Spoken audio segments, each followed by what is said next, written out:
వారు మిమ్మలను సమాజ మందిరములో నుండి వెలివేయుదురు. సమాజ మందిరము అనగా మరి నేటి కాలంలో మనం చూసుకున్నట్లయితే దేవాలయము లేదా మందిరము, చర్చి, మన పరిభాషలో చర్చి. హల్లెలూయా. కాబట్టి పిల్లారా, సమాజ మందిరముల నుండి వెలివేయుదురు.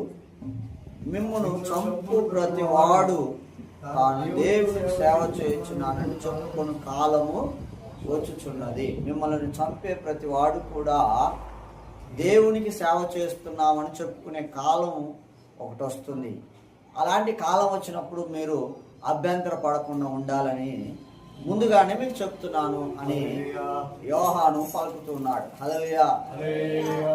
యోహాను చెప్పిన మాటలు భవిష్యత్ కాలాన్ని తెలియచేస్తున్నాయి. రాబో దినాల్లో క్రీస్తుని వెంబడించేవారు, క్రీస్తుని బోధించేవారు ఎలా ఉంటారో చెప్పబడుతూ ఉంది. హల్లెలూయా. కాబట్టి పిల్లారా, చాలా జాగ్రత్తగా మనం ఆలకించాలి. అభ్యంతర పడాల్సిన అవసరం లేదు, అభ్యంతర పడకూడదు. అలా పడకుండా ఉండటానికే ముందుగా నేను మీకు చెప్తున్నానని యోహాను చెప్తున్నారు.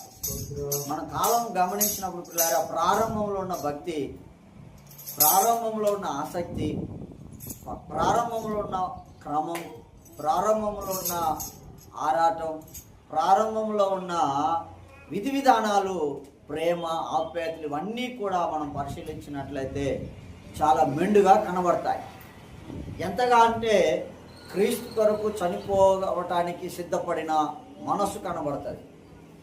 అందుకనే మనము అపోస్తులైన పౌలు ద్వారా మనం గమనిస్తే, పౌలు రాసిన పత్రికలో ఒక మాట అంటాడు భక్తులను చూసి, అదిగో మీరు నేను అడిగితే మీ కన్నులను సైతము, కనుగుడ్లను సైతము పెరికివ్వగలిగిన విశ్వాసంతో మీరున్నారు. అంతటి విశ్వాసపరులైన మీరు ఇంత తొందరగా ఎలా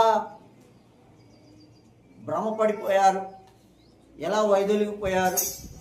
మళ్ళీ కాలాన్ని బట్టి చూస్తే మీరేమో అనేకులకు సువార్త చెప్పవలసిన వయసు, యేసు గురించి అనేకులకు తెలియచేయవలసిన వయసు. అలాంటి వయసు కలిగిన మీరు ఈరోజు ఎలా మరలా మూలపాఠాలు మీకు చెప్పాల్సి వస్తుంది? మూలపాఠం అనగా పిల్లారా, ప్రతి ఆదివారం మందిరానికి రావాలని ఎందుకు చెప్పాల్సి వస్తుంది నీకు? కార్యక్రమాలు, దైవికమైన కార్యక్రమాలలో నువ్వు భాగస్థుడిగా ఉండాలి అని మరలా ఎందుకు నీకు చెప్పాల్సి వస్తుంది?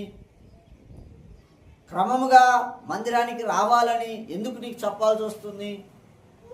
సమయానికి రావాలని మరలా ఎందుకు నీకు బోధించాల్సి వస్తుంది?